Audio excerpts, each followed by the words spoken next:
like a week before they came in. We had no president. We still have the Secret Servicemen. Nixon always had about 12 Secret Servicemen all his life. And they went through your whole studio before they came in. Where's the bathroom? Where's this? Where's that? I think Frank Langella made him look like a clown. It was too over the top. Don't you think of that performance? The movie that he did about Nixon and Frost. I think Langella made him look too much of a clown. It was a caricature. Does anybody want any of the chicken here or anything? No, I'm fine. Thank you. Thank you. And why would Jimmy Carter get one? Is that one of his 1,000 books he wrote? 2 pieces left. I'll take both or I'll take one.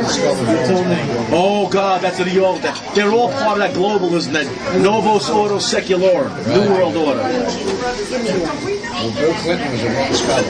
He's still a skull and bones man. That makes him dangerous. Part of the multinational, international conspiracy, the secret society that we are all beholden to. That's a big word, Carmine. Beholden. Believe me, every president of every nation is a puppet to a higher power. Remember that. We're all puppets, except for a few countries.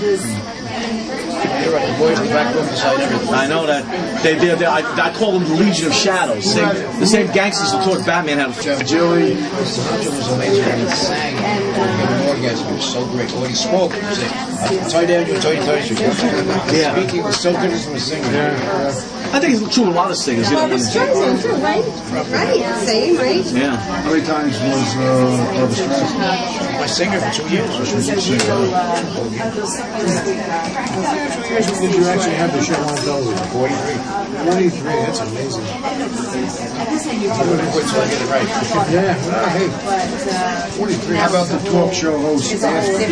How many of them wanted you to come on? Just telling this young lady that somebody told her watching Channel 13 the other night, they saw all the talk show hosts. They saw Johnny Carson. Thank you. I'm sorry. You okay? No Joe Franklin. They were all dead. That's right. Mike Douglas died, what, about a year ago, too? Yeah. It's amazing. Jack Parr, all dead. Everyone. I know you punch your name in on YouTube, on the computer. Hundreds of hits. Thousands. Yeah. So many different shows, so many different. You went around, they come into your office, you want a comic book.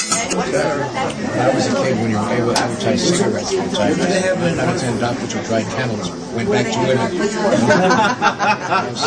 it off the air for a whole week. And after this, it's going to go to now. Nothing. What they don't put out. You used to have to come to Sea Caucus to do the show? For the last 10 years, yeah. Before that, where was it? What's your Before I went into 30 seconds. So you're a native New Yorker? What part of Bronx, y'all? Familiar with? So I would say towns You can invite people also. Oh, yeah, that's the Fordham Road around that area. Oh, yeah, that area has sure changed. That area has changed. I know I drive by there every night. One time my sponsor was A&P, so I said A&P's merging with Stop and Shop and called Stop and P. For 10 days. I got a kick out of that Arthur Avenue up there, though. That's like taking a walk back in time. I was telling Joe, you ever go to Dominic's restaurant or Mario's? They got I went to Roberto's. Roberto's, I yeah. go with a friend of mine. That's where he likes to go. Yeah, that's a good. That's one of the best Italian restaurants in the Bronx. But Roberto's. it's like taking a walk back in time because you walk through the streets. They have all the meat markets. They have meat hanging in the window. Yeah, provolone, have fish on the sidewalk. It's like in all the bakeries. It's amazing. It really does. It really is frozen. We went to San Gennaro Feast this past year with my daughter, and it's about a block. It's all China. Yeah, it changed. That all changed. Even when you go into the Italian shops to buy like an Italian souvenir or something, it's Chinese. There you go. Really was former mayor. Wow.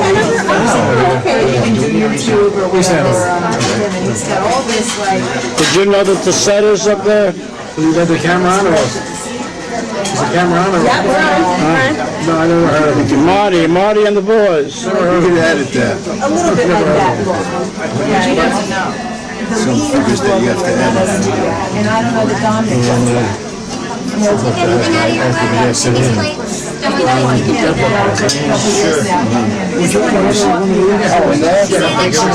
friend of mine married Joe Paterno's daughter, Ann. Oh, yeah? The table version was Jersey Boys. coffee cup. Yeah, that's in, I think it's page 16. One of the seasons says, Walter, coffee. I said, Gas City, he said, Joe, just like that. I didn't know Gordy was that short next to this guy, man. Gordy was 6'1". This guy, He's the one that came to my store. Tom Austin. big guy, yeah. Royal teens, short shorts. Short teens. He came to my store. Walt Gollander, Music and Talent Scout Promoter, salutes Joe Franklin with a special tribute from his previous appearances on The Joe Franklin Show.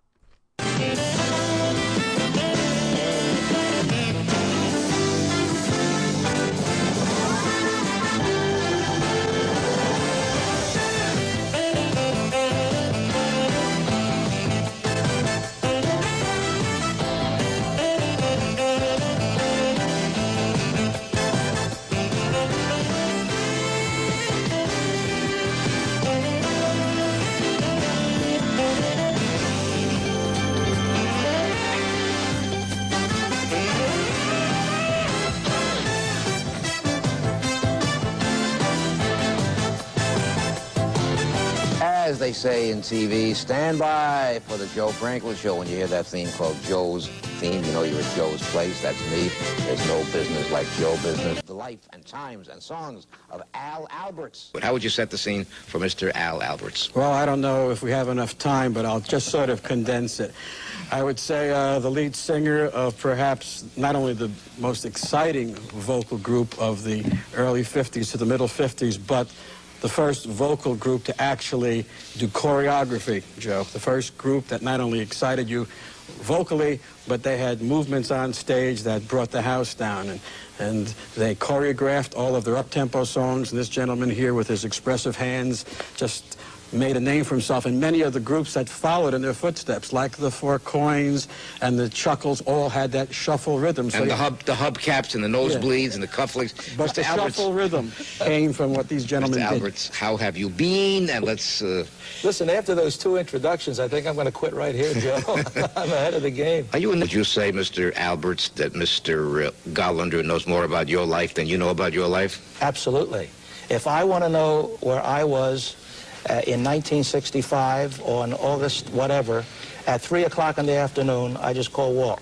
Because I don't have, he brought in some pictures. I don't know where half of them were taken. Ladies and gentlemen, a thrill of thrills. I'm going to give you a little bit of what we call I Am With You wandering through memory lane. First with a couple of photographs, then a little bit on videotape of the Four Aces. They have sold a combined number of records to the amount of 100 million. I learned my lesson. 100 million Yeah. records. And maybe you'll see them over here, Mr. Alberts, and give us a little bit of what we're watching as we go down. Well, that is my favorite action shot. That is the Dorsey Brothers stage show, January 21st, 1956. There's Al Alberts. That's they're hitting the high note, and love is a many splendid thing on that.